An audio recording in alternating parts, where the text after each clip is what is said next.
Hey guys, it's DonovanX30. I just wanted to express my disgust in the quality of the Sony Ericsson S500i. I mean, I really have not had much luck with this phone. Just based on the 3 different sets of broken keys I've had from texting, and you know, just the overall quality of the parts built in the external chassis of the phone. So, I mean, the case. But this is right here is electrical tape, because the actual plastic part, like the battery back right here, broke off, and I was forced to either just leave it open or cover it somehow with something that looks similar. So I chose electrical tape. And then the bottom part right here where the microphone is also broke off. That was plastic. The I had to put electrical tape on that too. There's the microphone right there. Really with this phone I've had a little bit of luck with it, not much. The web browser's okay, not up to par now because it's about 2 years old. I bought it a year ago and it went out of stock. Well, not out of stock, it was discontinued shortly after I bought it. The other version of this phone is the 550, which I heard is not much better. And that was the white version. There are a lot of other ones, but they're purple, you know, gold. And this is the black and green one, of course. There are a few good features of this phone. The good features being the 2.0 megapixel camera, which is not too bad. It's pretty good actually with lighting, but you know, it could be better. And all of the themes you can get in the lighting effects, but the overall quality of the hardware is not great. You know, there's I have experienced there's pretty good software in it, but it can have a lot of bugs sometimes. The actual, you know, I had to replace the battery in the year that I had it because it just wouldn't charge. One day it worked fine, the next day it didn't. But, you know, I mean, based on this review, I'd give it about a 2 out of 5. The camera looks, you know, okay. There's the camera right here. Well, it's in black and white, my bad. There's the black and white off. But I mean, it does pretty well in lighting. So, I'd give it about a 2 out of 5. So, I mean, you know. The web browser features the mobile web. You can also view some HTML on some websites.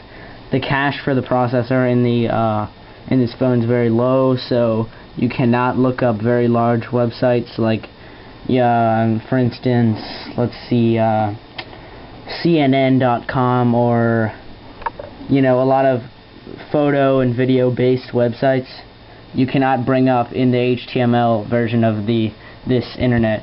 There are a lot of good third-party apps for this phone, a lot of them. One being Opera Mini, a great web browser versus the built-in web browser on this phone. I'll bring it up here. Fast loading times, much faster than the built-in browser that comes with the phone. Probably twice as fast actually. And here's Opera Mini right here. Probably can't see it. It's a white and red based browser. You know, this is a pretty good browser.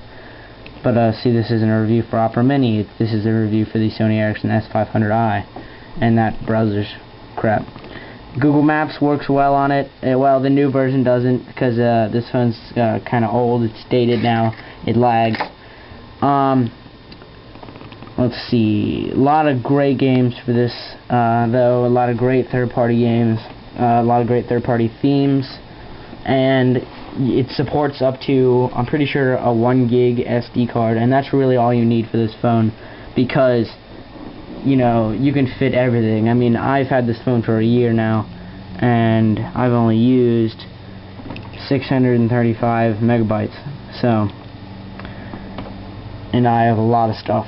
But one of the really one of the nice features of this phone, one of the rare nice ones, is the music DJ. And what that allows you to do is make your own music. Yes, make your own music on your phone. That is a really nice feature.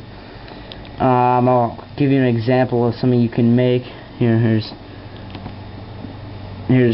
one.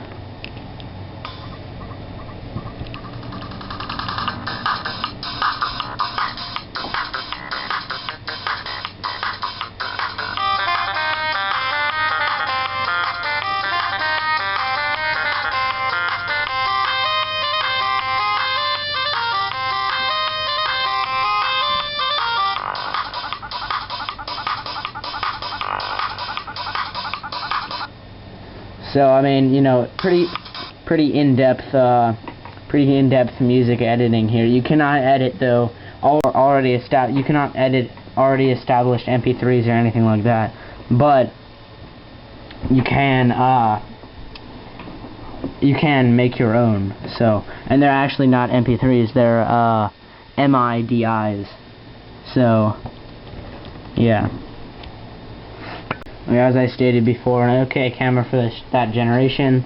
I'm going to be upgrading to the BlackBerry 8900 pretty soon, so I'll be doing a review of that. You know, it's an okay phone overall, but it could use a lot of improvement, quite a bit. So, yeah. I mean, it definitely does not have the durability of a Nokia, and the price was not a very appealing price when I bought it. It was about $220.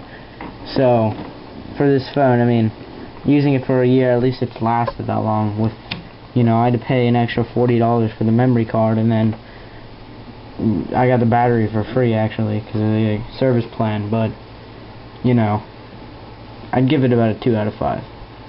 So there's my review.